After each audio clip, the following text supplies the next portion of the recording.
si tu peux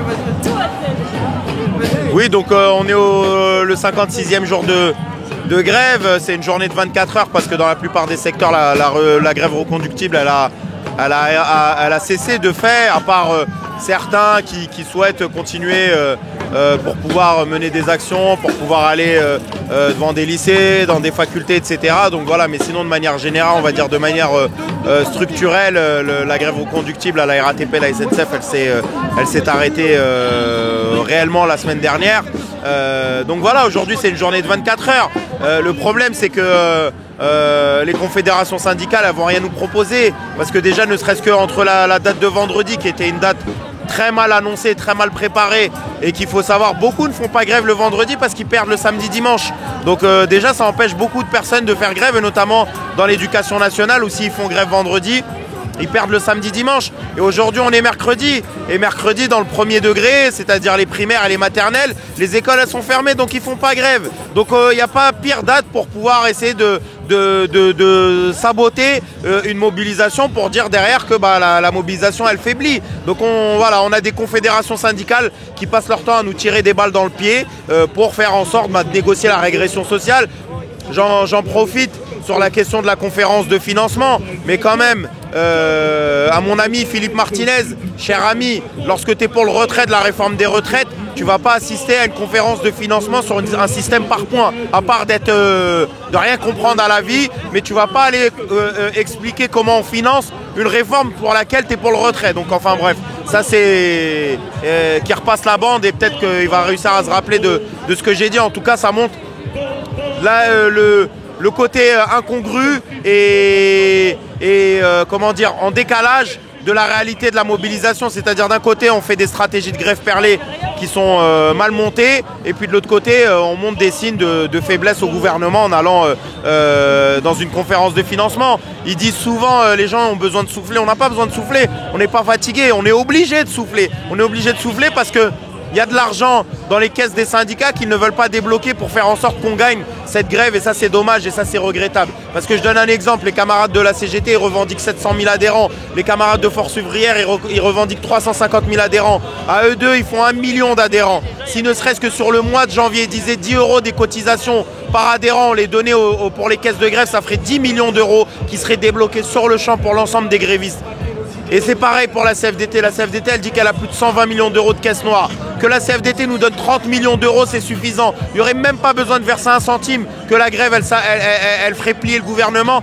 Tellement il serait tétanisé par cette somme qui pousserait automatiquement les gens à gagner. Et ça, le problème, c'est qu'on a des confédérations qui ne veulent pas gagner, ne veulent pas affronter le gouvernement. Donc, va falloir voir comment on dépasse les stratégies perlées, on dépasse les journées de 24 heures et comment on fait front contre la répression aujourd'hui patronale qui s'abat sur l'ensemble des camarades.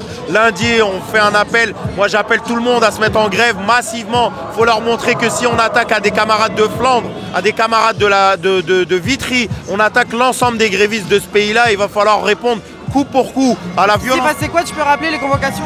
Il y a des convocations à Flandre. Il y a Ahmed qui est un militant CGT du dépôt de Flandre pour des faits de grève, d'accord. On lui reproche de bloquer et de bloquer le dépôt. Et c'est pareil pour Alexandre du dépôt de Vitry qui est un militant de la CGT. Donc ils touchent pas n'importe qui, ils attaquent des militants de la grève, des militants syndicaux. Ils veulent couper des têtes comme on dit dans le jargon pour faire peur à tout le monde parce que derrière le non syndiqué il va se dire t'imagines s'ils arrivent à déglinguer des militants syndicaux, qu'est-ce qu'ils vont me faire à moi? Donc moi je vais me mettre en retrait, je vais pas faire de vagues. C'est ça ce qu'ils veulent. Donc c'est pour ça que lorsqu'on touche un gréviste, il faut montrer la fermeté, celle des grévistes, celle de la solidarité ouvrière, que quand on touche un gréviste, on touche l'ensemble des grévistes et que derrière, en leur disant quand vous touchez quelqu'un du dépôt de Vitry ou du dépôt de Flandre, ça a des conséquences partout, à la SNCF, à la RATP et ailleurs, ils reculent. Et c'est ça qu'il va falloir montrer, c'est-à-dire que lundi 3, il va falloir faire en sorte que lundi 3 février, tout le monde soit en grève de manière massivement en grève. Donc c'est important. Y compris en solidarité avec François, tu disais, camarade qui a fait une tentative de suicide et les bus continuent à rouler.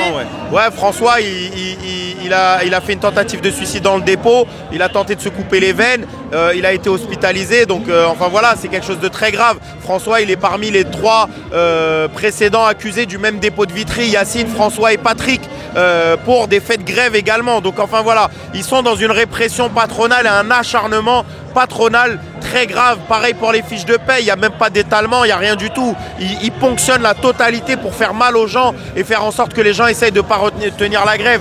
Donc c'est ça, il va falloir leur répondre coup pour coup. On connaît leurs armes, c'est celle de la répression, c'est celle de la police, c'est celle d'essayer de couper l'argent. Il va falloir leur répondre par la solidarité, la fraternité. C'est ce qu'on sait faire de mieux. Donc voilà, le 3 février pour François, pour Ahmed, pour Alexandre, mais pas que, pour toutes celles et ceux qui sont susceptibles d'avoir des sanctions demain si on veut faire tomber tout ça. C'est dès à présent qu'on se mobilise et dès à présent qu'on monte au front, si je puis dire, là-dessus, de montrer qu'on ne laissera rien passer. Que si vous commencez à nous attaquer, on ne laissera rien passer. Parce que c'est ça. Il n'y a rien de pire que d'abandonner les camarades dans la lutte. Derrière, il faut se dire, ça sera nous les prochains. Voilà, aujourd'hui c'est Ahmed, c'est Alexandre, demain ça sera Pierre, Paul ou Jacques qui sera attaqué. Et au niveau de la coordination RATP-SNCF, au-delà de cette campagne contre la répression, c'est quoi un petit peu les perspectives ? Les perspectives au niveau de la coordination RATP-SNCF, c'est que cette semaine, on a fait le tour de beaucoup de facultés, de lycées, de blocages et autres, pour essayer de mettre la jeunesse, motiver la jeunesse, ou expliquer pourquoi on était mobilisé depuis le 5 décembre et pourquoi il y a nécessité que la jeunesse elle se mette dans la rue et qu'elle se mobilise. Et on est en train de sentir en tout cas un réveil au niveau des étudiants, des lycéens, mais également des professeurs et notamment des enseignants-chercheurs qui sont aussi attaqués là très récemment par une réforme qui vise à les précariser, à précariser leur métier. Déjà que la plupart ils ont un statut très précaire dans l'enseignement supérieur. Demain ça va être pire. Donc ça a été une de nos tâches cette semaine, c'est d'aller vers les étudiants et les lycéens. Et puis là, ça va être de préparer une rencontre nationale pour voir avec l'ensemble des secteurs de l'énergie, des raffineries, des portuaires, etc., de toutes celles et ceux, des gros secteurs pour voir quelle stratégie on pose. Parce qu'on est tous convaincus et tous les camarades de la RATP et de la SNCF ont dit on ne gagnera pas avec les journées saute-mouton parce qu'on a vu la grève perlée à la SNCF, on a vu ce que ça a donné, on a vu les journées saute-mouton en 2016 contre la loi El Khomri, pardon. On a vu les journées de grève 2016 saute-mouton contre la loi El Khomri, ça n'a rien donné du tout. Donc tout le monde a appris de l'expérience du passé et des défaites du passé. Donc on n'a pas envie d'aller vers la catastrophe et vers la défaite. Par contre, on est prêt à faire les efforts nécessaires, mais tout le monde, tout ce que se disent les camarades de la RATP et la SNCF, c'est que les efforts, si on est prêt à les faire, ça ne sera pas tout seul. Parce que pendant le mois de décembre, on était un peu solo.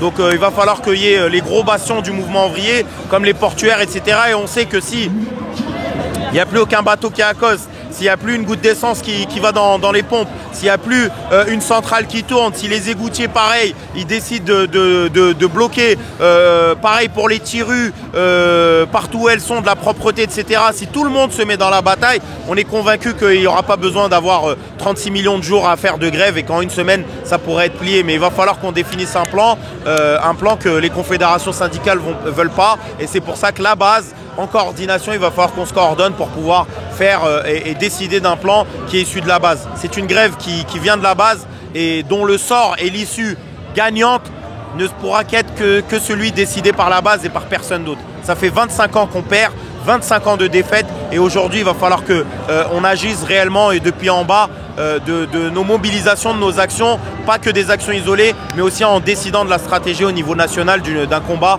qui à un moment donné terminé, comme on dit, finir de taper sur le clou sur lequel on tape depuis le début.